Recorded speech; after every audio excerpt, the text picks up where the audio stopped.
নমস্কাৰ বন্ধু বান্ধৱীসকল, job news and study care YouTube চেনেললৈ আপোনালোকক স্বাগতম জনাইছোঁ। আজিৰ ভিডিঅ'টিত আমি আলোচনা কৰিম অচিয়ানছ অন আৰ্থ অৰ্থাৎ পৃথিৱীৰ মহাসাগৰসমূহৰ বিষয়ে আলোচনা কৰিম। আশা ৰাখিছোঁ এইটো ভিডিঅ'ত ডাইৰেক্ট ৰিক্ৰুটমেণ্ট গ্ৰেড 3 আৰু গ্ৰেড 4ৰ কাৰণে হেল্প হ'ব আৰু লগতে DHSৰ কাৰণেও হেল্প হ'ব। তো বলক বন্ধু বান্ধৱীসকল, আজিৰ ভিডিঅ'টি আৰম্ভ কৰিছোঁ। প্ৰথমতে কৈছে দেয়াৰ আৰ 4 অচিয়ানছ, অৰ্থাৎ আমি সকলোৱে জানো পৃথিৱীত 4টা মহাসাগৰ আছে। In order of their size they are, আকাৰৰ ক্ৰম অনুসৰি ইহঁত হ'ল পেচিফিক অচিয়ান অৰ্থাৎ প্ৰশান্ত মহাসাগৰ, আটলান্টিক অচিয়ান, ইণ্ডিয়ান অচিয়ান অৰ্থাৎ ভাৰত মহাসাগৰ আৰু আৰ্কটিক অচিয়ান অৰ্থাৎ আৰ্কটিক মহাসাগৰ। ঠিক আছে, এই 4টা মহাসাগৰ আছে। আমি যদি মেপত চাওঁ সেইটো হ'ব এনেধৰণৰ। পেচিফিক অচিয়ান এইটো হয়, আটলান্টিক অচিয়ান, ইণ্ডিয়ান অচিয়ান আৰু আৰ্কটিক অচিয়ান। ঠিক আছে, এইটো হয় মানে এই গোটেইখিনি এৰিয়া হৈছে আৰ্কটিক অচিয়ান। তো মেপত চালে এনেধৰণে চাব পাৰি আমি। তো প্ৰথমতে আলোচনা কৰিম পেচিফিক অচিয়ানৰ বিষয়ে অৰ্থাৎ প্ৰশান্ত মহাসাগৰ। The explorer Ferdinand Magellan who circumnavigated the earth named ocean pacific meaning calm or peaceful, অৰ্থাৎ পৃথিৱী প্ৰদক্ষিণ কৰা অভিযাত্ৰী ফাৰ্ডিনাণ্ড মেগেলানে মহাসাগৰখনৰ নাম পেচিফিক ৰাখিছিল। এই প্ৰশান্ত মহাসাগৰখনৰ নাম কোনে পেচিফিক ৰাখিছিল বা প্ৰশান্ত মহাসাগৰ বুলি কৈছিল? তেওঁৰ নাম হৈছে ফাৰ্ডিনাণ্ড মেগেলান। ঠিক আছে, যাৰ অৰ্থ শান্ত বা শান্তিপূৰ্ণ, অৰ্থাৎ পেচিফিকৰ অৰ্থ কি? কাম অৰ পিচফুল বা শান্ত বা শান্তিপূৰ্ণ। মনত ৰাখিব, ইম্পৰ্টেণ্ট হয়। তাৰপিছত কি কৈছে? The Pacific ocean is the largest ocean of the world, অৰ্থাৎ এই প্ৰশান্ত মহাসাগৰখন হৈছে ৱৰ্ল্ডৰ ভিতৰত আটাইতকৈ ডাঙৰ। ইয়াৰ এৰিয়া হৈছে 16,62,40,000 বৰ্গ কিলোমিটাৰ। ঠিক আছে, মনত ৰাখিব, আপোনালোকে পাৰিলে লিখি ল'ব। মই হাতে লিখা নোট আপোনালোকৰ লগত শ্বেয়াৰ কৰি আছোঁ। তাৰপিছত কি কৈছে? most of the islands of this ocean are of volcanic or coral region, অৰ্থাৎ প্ৰশান্ত মহাসাগৰৰ অধিকাংশ দ্বীপ যে আছে এই আগ্নেয়গিৰি বা প্ৰবালৰ উৎপত্তিস্থল হয় এই দ্বীপবিলাক। তাৰপিছত কি কৈছে? এই মহাসাগৰত মেৰিয়ানা খাদ যিটো আছে এই মহাসাগৰতে অৱস্থিত হয় মেৰিয়ানা খাদটো। এইটো যদি মিটাৰত ক'বলৈ যাওঁ 11,034 মিটাৰ হয়, আৰু যদি ফিটত ক'বলৈ যাওঁ তেতিয়াহ'লে 34,201 ফিট। ঠিক আছে, এই মেৰিয়ানা খাদখন প্ৰশান্ত মহাসাগৰতে আছে।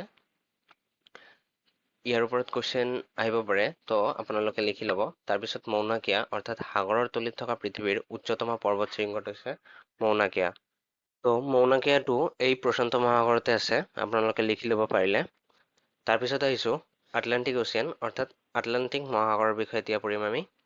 The Atlantic ocean is the second largest ocean in the world, অৰ্থাৎ বিশ্বৰ ভিতৰত এই আটলান্টিক মহাসাগৰটো দ্বিতীয়তম বৃহত্তম। ঠিক আছে, এভাৰেজ ডেপ্থ কিমান ইয়াৰ? অৰ্থাৎ গড় গভীৰতা হৈছে 3,300 মিটাৰ।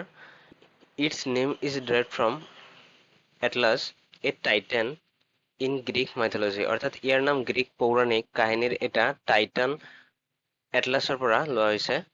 ঠিক আছে, তাৰপিছত কি কৈছে? The Atlantic ocean body of salt water covering 1/5 of the earth surface has the longest coastline, অৰ্থাৎ আটলান্টিক মহাসাগৰ পৃথিৱী পৃষ্ঠৰ 1/5 নিমখীয়া পানীৰে আৱৰি আছে আৰু ইয়াৰ উপকূল ৰেখা আটাইতকৈ দীঘল, অৰ্থাৎ ইয়াৰ উপকূল ৰেখাটো কি? আটাইতকৈ দীঘল, আৰু পৃথিৱীৰ 1/5 নিমখীয়া পানীৰে আৱৰি আছে এই আটলান্টিক মহাসাগৰখনে। ঠিক আছে, তাৰপিছত কি কৈছে?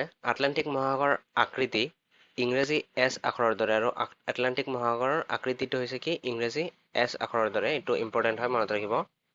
তাৰপিছত কৈছে the Atlantic ocean is biggest ocean for trade and commerce, অৰ্থাৎ ব্যৱসায় বাণিজ্যৰ ফালৰ পৰাও এই মহাসাগৰখন আটাইতকৈ ব্যস্ত মহাসাগৰ। ঠিক আছে,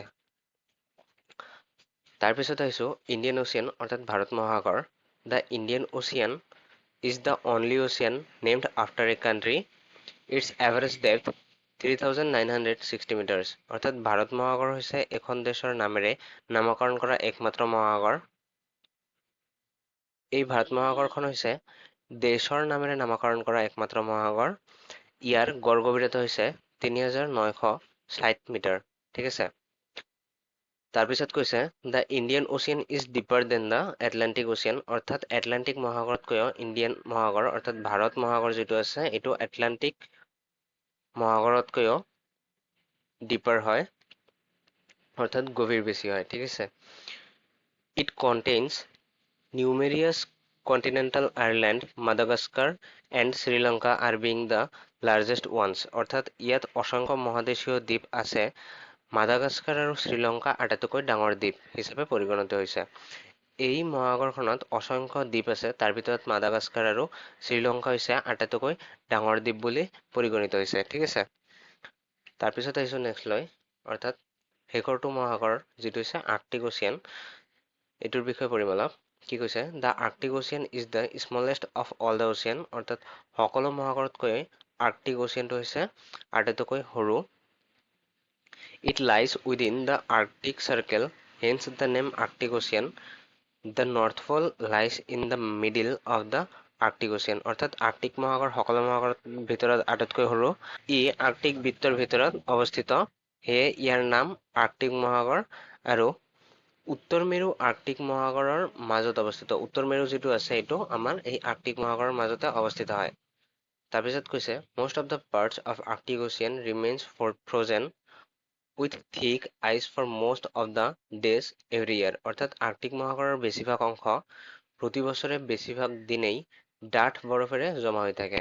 ঠিক আছে, it is the shallowest of all ocean with an average depth of 987 meters, অৰ্থাৎ এই সকলো মহাসাগৰৰ ভিতৰত আটাইতকৈ কম গভীৰ, ইয়াৰ গড় গভীৰতা 987 মিটাৰ হয়। তাৰপিছত কৈছে it has the least salinity of all the oceans, it has a salinity of 30 ppt, অৰ্থাৎ ইয়াৰ লৱণীয়তা সকলো মহাসাগৰৰ ভিতৰত আটাইতকৈ কম, ইয়াৰ লৱণীয়তা হৈছে 30 ppt। তো বন্ধু বান্ধৱীসকল, আজিৰ ভিডিঅ'টিৰ পৰা যদি আপোনালোকে অলপ নহ'লে অলপ কিবা শিকিবলৈ পাৰিছে, চেনেলটো ছাবস্ক্ৰাইব কৰিব বুলি আশা ৰাখিলোঁ আৰু কাষত থকা বেল আইকনত প্ৰেছ কৰি দিব আৰু পাৰিলে আপোনালোকৰ ফ্ৰেণ্ডৰ লগত শ্বেয়াৰ কৰিব। Okay, thank U.